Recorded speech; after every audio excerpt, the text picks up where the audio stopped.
Mr. Chatterbox by Roger Hargreaves.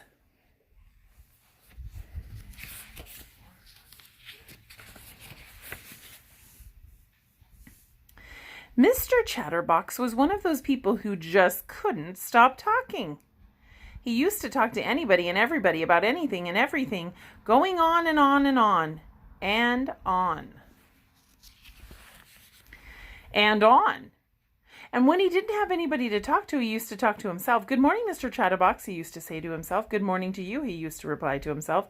"Nice day, isn't it? Yes, it is for this time of year," and so on and so on and so on and on and on. He lived in a box-shaped house in a village, Chatterbox Cottage. One morning, the mailman arrived with a letter for him. "Good morning, Mr. Chatterbox," said the mailman. "Good morning to you," replied Mr. Chatterbox, "and as I was saying to myself only yesterday, or was it the day before, I forget. However, it's not such a good morning in my opinion, but I might be wrong, although I'm not very often as I was the other day.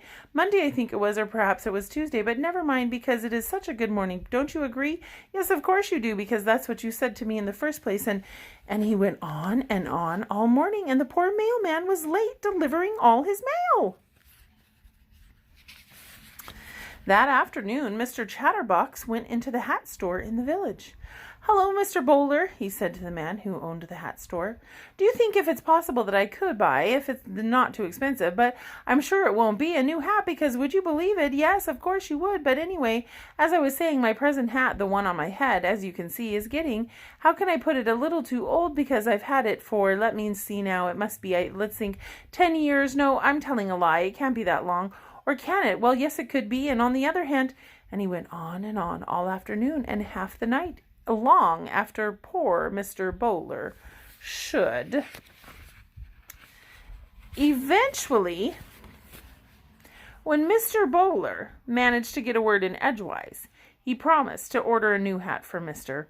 Chatterbox.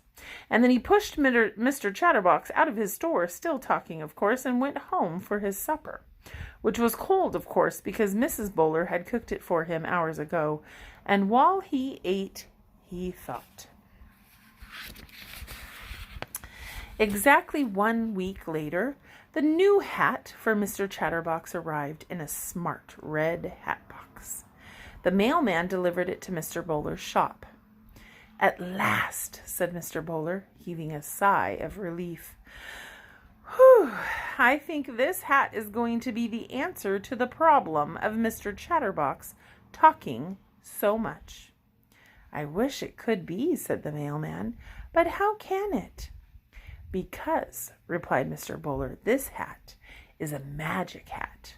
"Oh," replied the mailman, who didn't quite understand.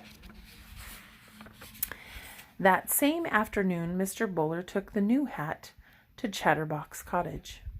"Oh, goody," said Mr. Chatterbox, seizing the hat box and opening it. "It's my new hat, my lovely new hat. I couldn't wait for it to arrive. In fact, I got up early this morning because, aren't I silly? I just knew. I don't know how, but I really knew, that today would be the day. I don't know how I knew, but I knew, and it is. And here's my hat, and oh, isn't it beautiful? I can't wait to try it on, and oh, I do hope it does look good on me." "Do you think it will?" "Yes, of course you do. And why don't we try it on?" said Mr. Bowler, grinning. "Try it on? Yes, of course I must try it on. How silly of me to stand here chattering on when I haven't tried it on yet. Yes, I will, absolutely, definite.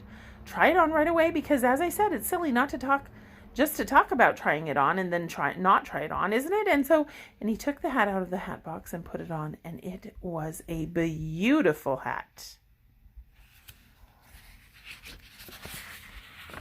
This hat is, yes, it really is, to say the least, one of the better hats that I've ever seen in my life, and I must say I have seen some hats, and furthermore, and while he was talking, a funny thing was happening. The more words that came out of Mr. Chatterbox's mouth, the larger his hat became. The more Mr. Chatterbox talked, the more the hat grew and grew. Mr. Chatterbox kept on talking, and the hat kept on growing. "I can't see anything," he said. "1 minute I was standing here trying on my new hat, and now all of a sudden, without any warning, just like that, the new hat grew down to his feet, and Mr. Chatterbox stopped talking.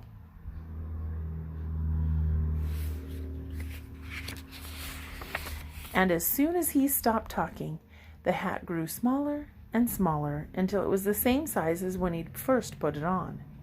Mr. Bowler had gone when Mr. Chatterbox couldn't see him, and now he was walking back to his store.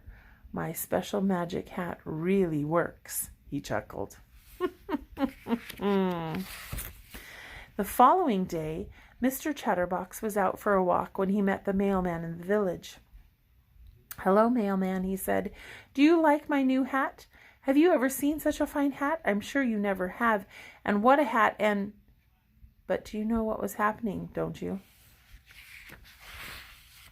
The hat grew and grew and grew the more Mr. Chatterbox talked. "Now I know what Mr. Bowler meant by a magic hat," laughed the mailman, and he went on his way, leaving poor Mr. Chatterbox speechless. He thought, thinking, not talking, thinking. And do you know something? That hat taught Mr. Chatterbox a lesson. And these days he doesn't talk half as much as he used to, or even a quarter as much. And you know the reason for that, don't you? Yes, of course you do. But keep it under your hat.